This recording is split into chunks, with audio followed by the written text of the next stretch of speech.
pagi. Hari ini saya ingin berbagi dengan Anda hal yang saya syukuri. Kemarin siang saya sangat merasa kelaparan karena cukup kelelahan melakukan beberapa aktivitas di rumah. Saya pun pergi ke dapur, saya siapkan piring, saya masukkan lauk pauk, dan saya pergi ke ruang tamu, duduk di kursi, dan siap untuk makan. Saya berdoa dulu bersyukur atas kebaikan Tuhan, dan mulai menikmati makan siang saya sambil memegang handphone di tangan kiri saya.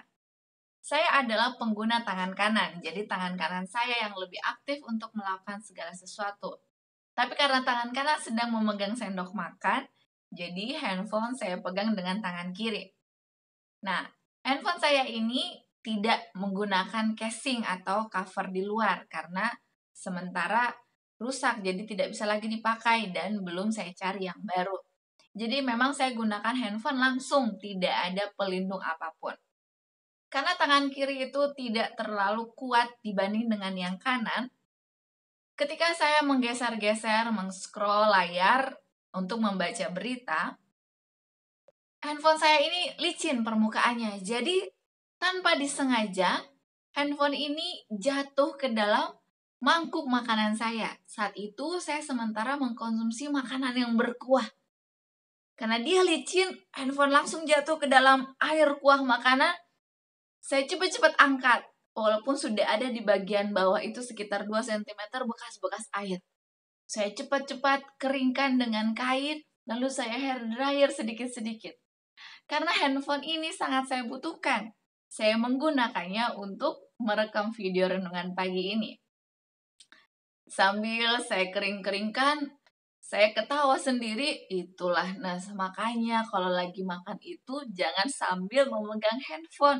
Apalagi handphone ini dipegang di atas makanan berkuah. Karena tidak bisa kita yakinkan bahwa tangan kita ini akan benar-benar mengikuti perintah otak kita. Ada kalanya tanpa disengaja, dia teledor.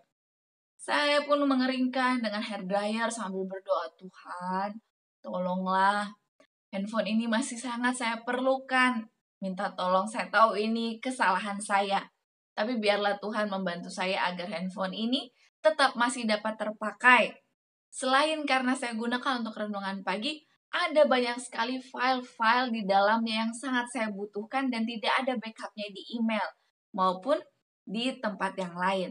Jadi memang tolonglah biarkan saya masih bisa menggunakannya lagi. Lalu malamnya ketika saya merekam rekaman renungan pagi selanjutnya, ternyata handphone ini masih dapat digunakan walaupun sempat sebentar suaranya tidak bisa terekam. Tapi puji Tuhan, handphone ini dapat kembali bekerja seperti semula. Inilah hal yang sangat saya syukuri. Saya rindu Anda pun dapat memiliki hal yang Anda syukuri. Mulailah dari hal-hal yang sederhana, yaitu hal-hal yang kecil.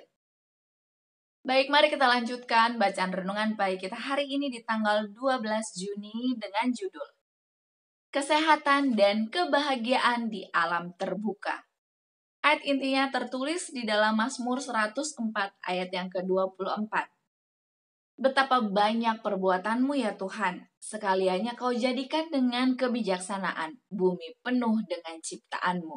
Penjelasannya, dari kehidupan di alam terbuka, laki-laki, perempuan, dan anak-anak akan beroleh kerinduan menjadi murni dan tidak berbohong. Dengan sumber pengobatan besar, alat-alat alam yang memberi hidup, membarui dan merangsang, fungsi tubuh dikuatkan, kecerdasan dibangkitkan, imajinasi diatur, dan semangat dihidupkan. Pemikiran dipersiapkan untuk menghargai firman Allah.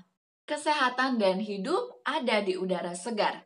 Sementara udara itu dihirup ke dalam, ada pengaruhnya yang menguatkan pada seluruh sistem tubuh. Dalam pengajaran itu sendiri, keindahan alam memimpin jiwa-jiwa jauh dari dosa dan penarikan-penarikan duniawi, dan condong kepada kemurnian, kedamaian, dan kepada Allah. Untuk alasan ini, maka usaha mengerjakan tanah adalah suatu pekerjaan yang baik bagi anak-anak dan orang-orang muda. Dibawanya mereka ke dalam kontak langsung dengan alam dan sifat Allah. Kepada anak-anak dan orang-orang muda yang gelisah, hal ini secara khusus akan sangat berharga. Terdapat kesehatan dan kebahagiaan bagi dia di dalam mempelajari alam. Dan kesan yang diadakannya tidak akan pudar dari pikirannya. Karena sekaliannya itu berhubungan dengan benda yang senantiasa ada di hadapan matanya. Di dalam dunia alamiah, Allah telah menempatkan pada tangan anak-anak manusia kunci untuk membuka gudang perbendaharaan sabdanya. Yang tidak kelihatan telah dijelaskan oleh yang kelihatan.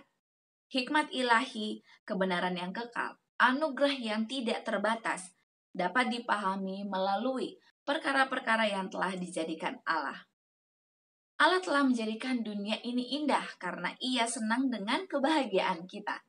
Supaya anak-anak dan orang-orang muda memiliki kesehatan, kegembiraan, gairah, dan pikiran serta otot-otot yang berkembang dengan baik, maka mereka harus sering berada di alam terbuka dan mempunyai pekerjaan serta hiburan yang teratur dengan baik. Kebahagiaan benar bukan terdapat dalam pemanjaan kesombongan dan kemewahan, melainkan dalam hubungan yang erat dengan Allah melalui pekerjaan ciptaannya. Aplikasinya bagi kita hari ini, meskipun kita berada di perkotaan misalnya, ada waktunya bagi kita untuk pergi ke alam terbuka, menghirup udara segar, menikmati dan mensyukuri alam-alam ciptaan Tuhan. Karena dengan melihat pohon-pohonan yang hijau yang asri, alam di pantai, dan juga perbukitan di mana saja ada ciptaan Tuhan, itu akan membawa pikiran kita kepada Allah Sang Pencipta yang luar biasa dan besar kuasanya. Terlebih firman Tuhan melalui renungan pagi hari ini menjelaskan bahwa dengan menikmati ciptaan Tuhan, itu dapat memberikan manfaat yang baik bagi kesehatan tubuh kita, terutama bagi anak-anak dan orang-orang muda kita. Slogan kita, awali hari ini dengan renungan pagi. Dan menjadi pokok doa bagi kita, mari kita meminta kepada Tuhan agar kita boleh diarahkan kepada satu tempat alam yang baik, supaya kita boleh menyisihkan waktu kita dari setiap kesibukan kita, dan kita boleh membawa keluarga kita, sahabat-sahabat, dan teman kita untuk bersama-sama menikmati alam ciptaan Tuhan di mana saja di daerah tempat kita berada. Saya pun rindu untuk mendoakan Anda. Jika ada hal yang ingin Anda sampaikan, mari berkomunikasi dengan saya dengan menuliskannya di kolom komentar di bawah ini. Anda pun dapat berbagi dengan kita semua hal-hal yang Anda syukuri beserta kesaksian hidup Anda. Terima kasih banyak. Mari kita lanjutkan kelanjutan pembacaan renungan pagi kita esok hari. Sampai jumpa. Jagalah kesehatan kita bersama dan tetaplah miliki pengharapan serta iman kepada Tuhan. Amin.